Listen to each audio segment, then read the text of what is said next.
Well, I don't know how much y'all know about, your parents have told you, but of course I was adopted when I was 2 days old, and I was adopted into a very abusive home,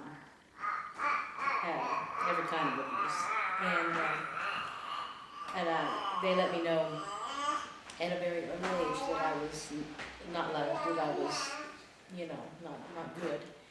And so when I was 7 years old, the little church we went to, the Lord touched me and to receive Him, and I just took that first step out of the aisle, and I don't even know how I made it to the front because I was a real shy child.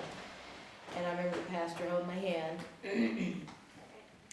and he said, you know you're a sinner, and I said yes, and I thought, well, I'm reminded of it daily with my parents, and but then he told me, he said, did you know that Jesus loves you? And that was the first time I ever felt any kind of somebody might love me. And he said, do you want to ask Jesus into your heart? And I said, yes, I want him to live in my heart. And one day go live with him. And when we said the prayer, from my head to my toe, I just felt a warmth. And just like the most love that I've never felt surrounding me. And I thought, well, Jesus loves me. And it was just a new concept of an idea. And I thought, well, Lord, I knew you wouldn't want to let me go to hell. I knew that you love me. And so then whenever we had the Uncle Arthur bedtime stories books. And I fell in love with Jesus. Even at 7 years old, I loved him. And I knew he loved me.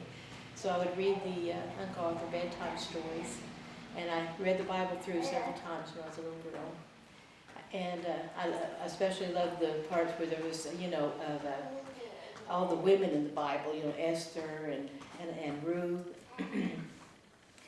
And when the abuse was really bad, we had a big field in our backyard. It usually had pretty tall Johnson grass. So I would go out there and hide in the Johnson grass, hoping that my parents wouldn't think, oh, she's missing, we got to find her. And I would lay down and I would look up at the sky and I would see the clouds and I think, there's a mighty God up there and he loves me. He loves me. And my parents when I would sing, they'd tell me how bad I sing and to shut up. So I'd go out there and I'd sing to the top of my lungs to Jesus.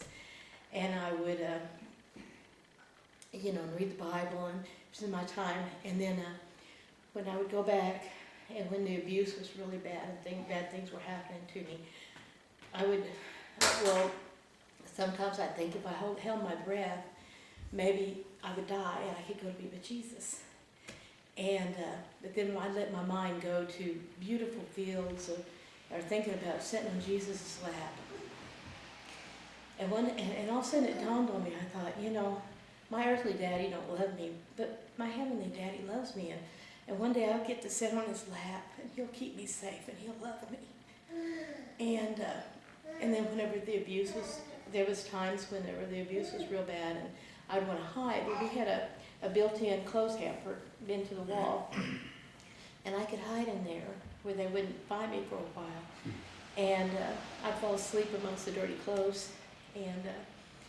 And then that was another little refuge I had. But then whenever I would come out and but the one thing that really just struck me, and this is the strongest impression, was that love of Jesus. Unconditional. I didn't have to do anything, and he loved me. And then of course, later on, when I was 11, we moved to the mission field. My parents were, my dad was a deacon, he was a licensed preacher. They were very active in church, but they lived another life at home that no one knew about. And when we moved to Mexico, it was just so wonderful to be able to be around people that accepted me, and because people were real loving in the villages where we went. And then God brought. This is God. God brought my miracle. He brought my husband, brought Luis to me, and my dad threatened to shoot him and kill him, and it was terrible. And he still loved me enough to put up with that. And we got married, and he became a minister, and we just, but I look back now at how God had his hand even through all that, so. Please tell them what her dad said to you when she was gonna marry you. Yeah, he's the words that he said, if you'd have married a dog, yeah, I would have accepted it better. And so, of course, you know, being the jokester that I am, I said, well, we'll get married, we'll have puppies.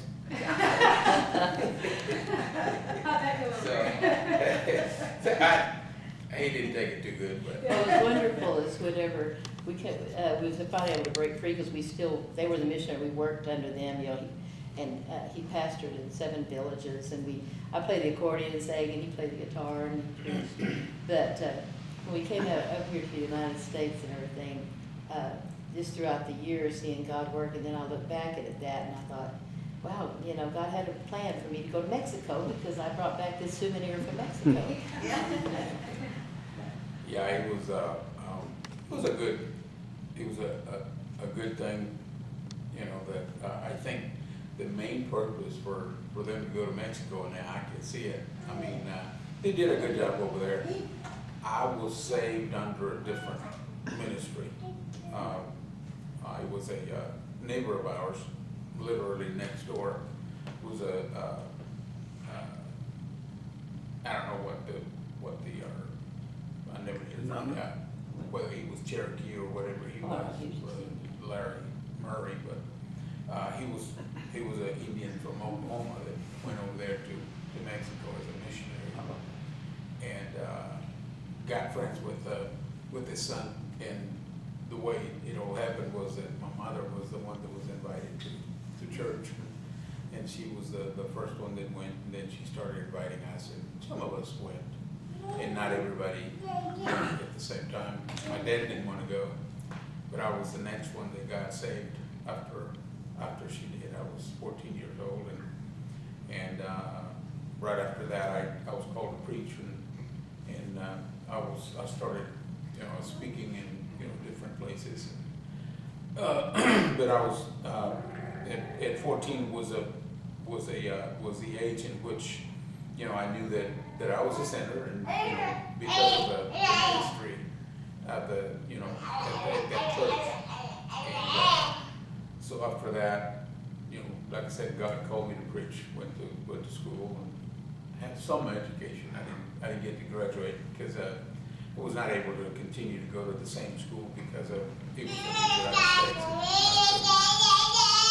I couldn't continue to go, but I was the one that was the preacher in the different villages where we went, and so it was like not exactly a one-man show, but she was the one that was doing a lot of the classes and taught the children. But you know, used to play the guitar and the lead the music, do the preaching, do the invitations, do the counseling, you know, with the people. And so there was quite a few people that got saved under that ministry, and so it was a good thing. I wanted to add, what was so unique about the villages is they didn't have electricity, and so we'd take a power plant. So the whole village would turn out because that was the only light in town, you know, where we'd put up our light. But they knew it was church time because we'd drive through honking the horn of the big, and everybody, and the kids would come running, and we had a pickup, and we'd stop, and they liked to ride in the back of the pickup till we could get back to the service there, and then we just had open air, you know. Yeah, but we had benches that we set up, and people would come in and sit on those benches, and you know, we started singing, and you know, had some classes first. That, you know, we come early enough that there was classes for the children, and a lot of times there would be clothing that would be given to the people, and electricity had not been brought into the majority of the villages. So the light that was there was what was being produced by the power plant that we had. Yeah. So that was sort of an attraction as well, you know, as well as people, you know, coming in and listening to the word, and it was presented in a way that it was brought in their own language and everything, you know, so even though at times my father would be doing the presentations, I would be doing, you know, some of the help, but she would be doing the translating for, you know, the things that he was presenting. So, Because they never learned Spanish. No, my parents never learned it real good. But I had to interpret for my dad, and he would really let people have it, be bawling them out, and I would be softening it as I was interpreting. He'd say, you know, you're just worthless, no good. And I'd say, and you're real good, and we appreciate all you do. God loves you. So you have a lot of power to translate. Yeah. So there was times when we had the different preachers that went from Oklahoma or other places, and they would be preaching, and then he would give the invitation, and it'd be a lot of people coming to the front, and then one of the preachers says, "What did you tell them? There's a lot of people coming to the front." He said, "Anybody that wants a Coca-Cola, come on in." And he said, "You didn't." No, I didn't. I said, "If you want to accept Christ, come on to the front." You know, so it was interesting and different things that, you know. Another funny thing that happened is one time he preached and then he gave the invitation. It was out, which is open air, just out in you know the the brushes and all. And so when he was going to counsel with people, usually I would get them together and I would send them to him. Well, he had got real sick and he was needing to throw up, so he kept going out in the bushes trying to find a place to go. And I was sitting in this group of people in behind you. They were following me and said, Wait. because I had eaten something earlier that just didn't agree with my stomach, and I was just waiting to finish.